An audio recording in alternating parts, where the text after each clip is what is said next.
Group by statement बघूयात आपण आता. ग्रुप बाय स्टेटमेंट काय करतं, ग्रुप रोजचा ग्रुप बनवतं. अशा रोजचा ग्रुप बनवतं ज्याच्यामध्ये सेम व्हॅल्यूज आहेत, त्यांच्या समरी रोजमध्ये सेम व्हॅल्यू आहेत, अशा रोजचा तो ग्रुप बनवतो. ओके, ते युजली ॲग्रिगेट फंक्शनसोबत येतात. तर ॲग्रिगेट फंक्शन्स कोणते आहेत, काउंट, मॅक्स, मिनिमम, मीन, सम ॲव्हरेज, हे ॲग्रिगेट फंक्शन्स आहेत. त्या ॲग्रिगेट फंक्शन्ससोबत येतं आणि रिझल्ट्सचा ग्रुप बनवतं. Result set by one or more column, एका किंवा जास्त कॉलममधले. ओके, तर आता हा त्याचा सिंटॅक्स आहे. आता आपण असा विचार करू की हे आपलं जे एक्झाम्पल होतं मगाशीचं, त्याच्यामध्ये हे आपण कसं इम्प्लिमेंट करू शकतो. ओके, आपलं जे मगाशीचं स्टुडंटच्या टेबलचं एक्झाम्पल आहे, याच्यात हे कसे इम्प्लिमेंट करू शकतो ते बघू आपण. आता आपल्याला समजा क्लास वाईज स्टुडंटचा काउंट काढायचा. याच्यातला जो स्टुडंटचा काउंट आहे तो आपल्याला क्लास वाईज काढायचा, म्हणजे सेकंडचे स्टुडंट, थर्डचे स्टुडंट किती आहेत असं काढायचं आहे.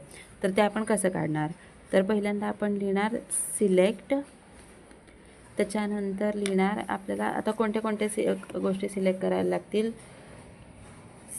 Select count of serial number,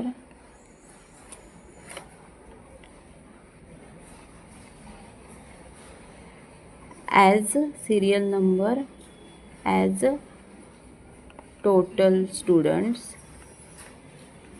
okay, म्हणजे सिरियल नंबरचा काउंट, सिरियल नंबर एकत्र गोळा कर as A students.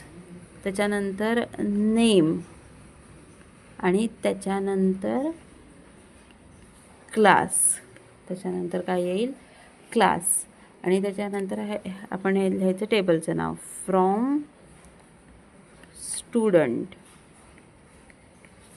Okay, group by, कारण हे टेबलचं नेम आहे म्हणून, आणि ग्रुप बाय कशाने ग्रुप करा, ग्रुप बाय क्लास, क्लासच्या नावाप्रमाणे ग्रुप करा.